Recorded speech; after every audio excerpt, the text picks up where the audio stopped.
এই হুজুর একটা অত্যন্ত দামি কথা বলছে, যেটা কিন্তু আসলে বাংলাদেশের মুমিন মুসলমানদের একেবারে মনের কথা, কিন্তু অনেকে প্রকাশ্যে বলতে পারে না। বাট এখন তো বাংলাদেশে গণতন্ত্রের সুবাতাস বসছে, বাক স্বাধীনতার একেবারে বেহেশতখানা, তাই না? অর্থাৎ বাক স্বাধীনতার সুযোগ নিয়ে হুজুর কিন্তু বিভিন্ন সময় বিভিন্ন কথা বলে। যেমন আগে একদিন এই হুজুরেরই একটা বক্তব্য, ওই যে বাল্য বিবাহ, এটার এগেনস্টে যারা, তারা হলো ইসলামের শত্রু, এই হুজুরই কিন্তু বলছিল।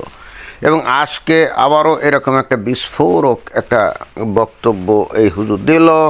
চিন্তা করলাম এর উপরে একটা ভিডিওর অবতারণা করা তো অবশ্যই বাঞ্ছনীয়, নাইলে তো খুবই অন্যায় হয়ে যাবে, তাই না? তো অতএব কথা বেশি না বাড়িয়ে আমরা হুজুরের সেই মুখনিসৃত বাণী আমরা একটু শ্রবণ করি। স্কুল কলেজে পূজা বন্ধ করতে হবে, স্কুলে সরস্বতী কেউ চলতে পারে না, পূজা হবে মন্দিরে। আমরা পূজা বিরোধিতা করছি না, কিন্তু স্কুল কলেজে পূজা চলতে পারে না। জি হুজুর, একেবারে ঘাঁটি কথা, একেবারে ইমানদার বান্দার মতো কথা, একেবারে সহি তৌহিদি জনতার কথা, মনের কথা। স্কুলে কেন সরস্বতী পূজা করবে? কিন্তু হুজুর, স্কুলে যে সরস্বতী পূজা করে, এটা তো করে যে হিন্দুরা, তাই না? হিন্দু ছাত্রছাত্রী তারাই মিলেমিশে এটা একটা করে, হয়তো কোনো একটা রুমের মধ্যে তারা এই আয়োজনটা করে, বা ওই মাঠের মধ্যে হয়তো আয়োজন করে। শুধুই মাত্র হিন্দু যে ছাত্রছাত্রী তারাই অংশগ্রহণ করে। তো তাতে আপনার যদি সমস্যা হয় তাহলে তো আর কিছু করার নাই, কারণ বাংলাদেশের মানুষ এখন হলো ধর্মান্ধ, তৌহিদি জনতা, তাই না?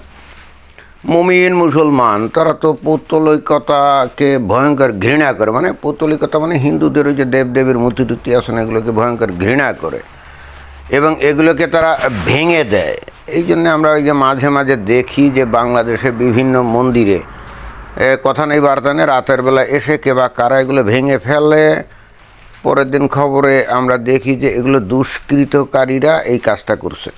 তাহলে হুজুর, আপনি যখন এই কথাটা বললেন যে স্কুলে এই সরস্বতী পূজা হতে পারে না, তার মানে আপনি সুযোগ থাকলে আপনি তো এগুলো ভেঙেই ফেলতেন, তাই না? তাহলে এখন তো আমরা বুঝতে পারলাম যে দুষ্কৃতকারী কারা, তাই না হুজুর? কিন্তু আমাদের দেশের মিডিয়াগুলো কেন যে দুষ্কৃতকারী বলে? আমি বহুদিন বহু ভিডিওতে বলেছি যে দুষ্কৃতকারী কারা, হয়তো কোনো জায়গায় যে হামলা টামলা কিছু করলো, তাদের এখানে ব্যক্তিগত স্বার্থ থাকে।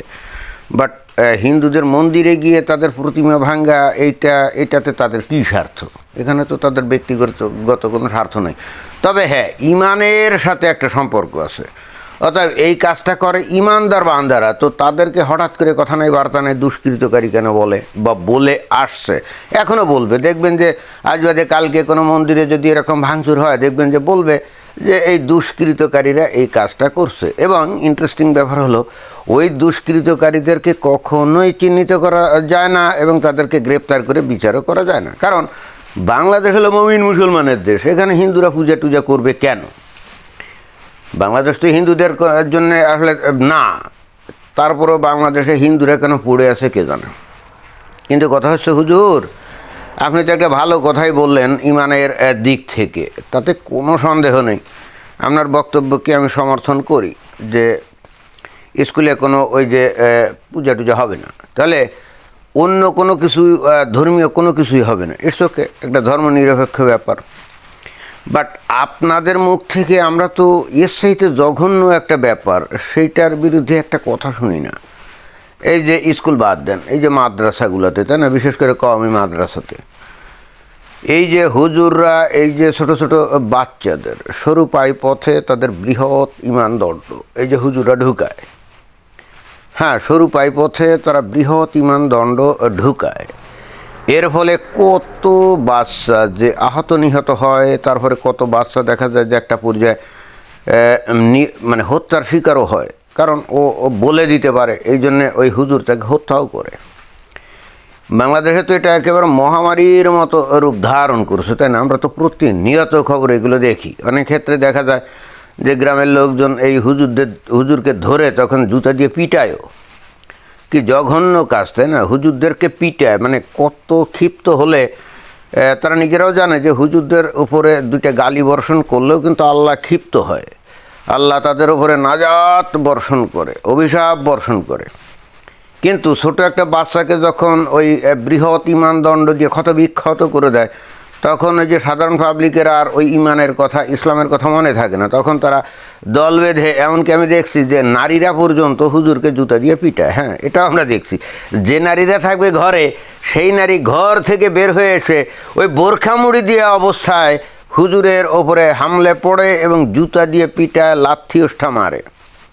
এই যে হুজুরদের এই যে ভয়ঙ্কর রকমভাবে এই যে অপমান করা হয়, অপদস্থ করা হয়, অত্যাচার করা হয়, এইটার এগেনস্টে তো আপনারা একটা কথা বলেন না। আপনারা তো বলেন না যে বাংলাদেশের সমস্ত মাদ্রাসা থেকে এই ছোট ছোট বাচ্চাদের ওপর এই যে ইমানদণ্ডের যে অত্যাচার, এটা বন্ধ করতে হবে।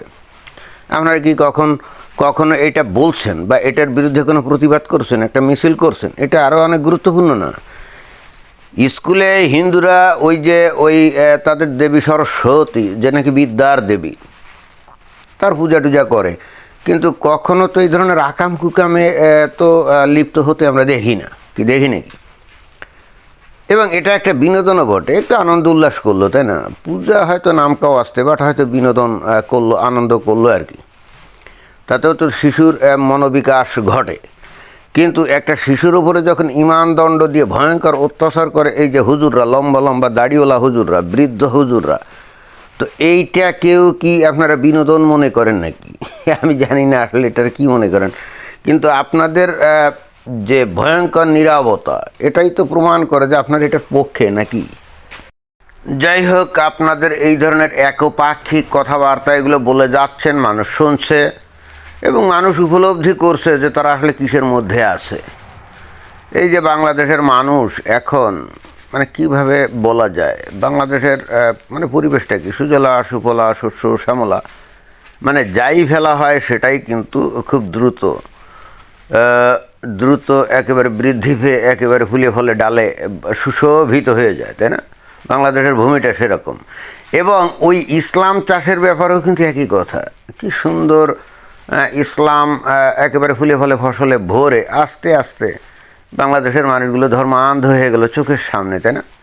যে মানুষগুলো একসময় ঠিকই সহজ সরল ছিল, মানুষ একে অন্যের সাথে মেলামেশা, বন্ধুত্বপূর্ণ সম্পর্ক করে তারা চলাচল করতো, এখন সেই মানুষগুলো আস্তে আস্তে ভয়ঙ্কর রকমভাবে ভিতরে হিংসা বিদ্বেষ পোষণ করে। হ্যাঁ, বাংলাদেশের গাঁও গ্রামে গঞ্জে মনে করেন আজকে থেকে 30-40 বছর আগেও হিন্দু মুসলমান একসাথে চলাচল করতো, কেউ কাউকে চিনতেও পারতো না যে কে হিন্দু, কে মুসলমান, কে বুদ্ধিস্ট বা কে খ্রিস্টান, এগুলো চিনতেও পারতো না। বাট বাংলাদেশে এখন গ্রামের পরিবেশেও কিন্তু বিষয়টা ভয়ঙ্কর রকমভাবে উল্টে পাল্টে গেছে। মুসলমানরা কিন্তু হিন্দুদের সঙ্গে মেলামেশা করে না, আর যেহেতু মেলামেশা করে না, হিন্দুরাও আস্তে আস্তে দূরে দূরে থাকে। এই জন্যে এখন নতুন জেনারেশনের মধ্যে দেখবেন যে হিন্দু এবং মুসলমান ছেলেপেলেদের মধ্যে তেমন কোনো বন্ধুত্ব কিছু নাই। এই কিন্তু আস্তে আস্তে ঘটে যাচ্ছে এবং আস্তে আস্তে পোলারাইজেশন হচ্ছে। এবং এইটা ওই আস্তে আস্তে কিন্তু ইরানের মতো অথবা মনে করেন আফগানিস্তানের মতো অথবা হামাসের মতো একটা পরিবেশের দিকে অগ্রসর হচ্ছে। এবং এই যে হুজুরা কন্টিনিউয়াসলি এই যে সাম্প্রদায়িক বিষোদ্গার করে যায়, এর এগেনস্টে কোনো রাজনীতিবিদ, কোনো নেতা একটা টু শব্দও করে না, সরকারও এর বিরুদ্ধে কোনো পদক্ষেপ নেয় না। কারণ তারাও তো এই end of the day they are also Muslims, তারাও তো এটা আসলে বিশ্বাস করে। এই হুজুর যেটা বলল, এটা কি বাংলাদেশের আপামর মুসলিম জনগোষ্ঠী কি বিশ্বাস করে না? মন থেকেই তো বিশ্বাস করে। তাহলে তারা এটার প্রতিবাদ কীভাবে করবে? পরে কোনো কথাবার্তা হলে দেখবেন যে ওরাই আবার বলবে এই হুজুর সাম্প্রদায়িক কথাবার্তা বলে। আরে ভাই, তুমি নিজেও তো এটা বিশ্বাস করো, তাই না? তুমি নিজেও তো এটা বিশ্বাস করো, তাহলে হুজুরের উপরে খালি দোষ দাও কেন? তোমরা নিজেরা যদি এটা গড়ে বিশ্বাস না করতে, তাহলে হুজুর এই ধরনের কথা বলার কোনো সাহস পেত না। এখন বাংলাদেশের মানুষ যদি মনে করে যে তারা 100% মুসলমান হয়ে দেশে তালিবানি শাসন কায়েম করবে, এবং অতঃপর কোনো একদিন, এখন যেমন ইরানে এসে হামলে পড়ছে কে, আমেরিকা আর ইসরায়েল, তাই না? তো বাংলাদেশে ওই ধরনের কিছু হলে বাংলাদেশকেও তো ওই ধরনের একটা পরিস্থিতির শিকার হতে পারে হয়তো ভবিষ্যতে, কি পারে না? বিষয়টা তো মানে একতরফা না। তো যাই হোক, এই হুজুররা শুধুমাত্র হিন্দুদের মধ্যেই দোষ ত্রুটি দেখে, কারণ হিন্দুরা তো অভিশপ্ত, তাই না, মালায়ন, অর্থাৎ হুজুরদের চোখে এটা তো পড়বেই। বাট নিজেরা যে আকাম কুকাম করে একেবারে মানে কি বলা যায়, মহামারী করে ফেলছে, এই যে এই ছোটো ছোটো বাচ্চাদের উপরে অত্যাচার নির্যাতন করে, সেটা তাদের নজরে পড়ে না এবং কোনো সাধারণ মমিন মুসলমানের নজরে পড়ে বলেও মনে হয় না। কারণ এটার এগেনস্টে সাধারণ মানুষেরও যে কোনো মানববন্ধন অথবা প্রতিবাদ আমরা দেখি না। কেন করে না জানেন?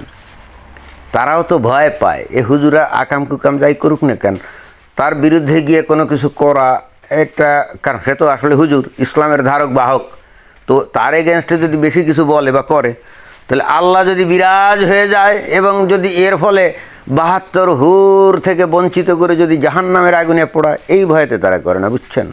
অর্থাৎ একটা জনপদের মধ্যে যখন ইসলাম প্রবেশ করবে, ওই জনপদটার ধ্বংস কিন্তু অনিবার্য হয়ে দাঁড়ায়। এখানে বেঁচে থাকার কোনো ওয়ে নাই। কারণ হচ্ছে ইসলামের বিধান কি? এই জগৎ 2 দিনের, আসল জগৎ পরজগৎ। অর্থাৎ ইসলামের মূল থিমটাই হলো এই জগৎকে ধ্বংস করো এবং পরজগতে যাওয়ার রাস্তা পরিষ্কার করো, অর্থাৎ মরার পরের জগৎ। এটাই। ধন্যবাদ।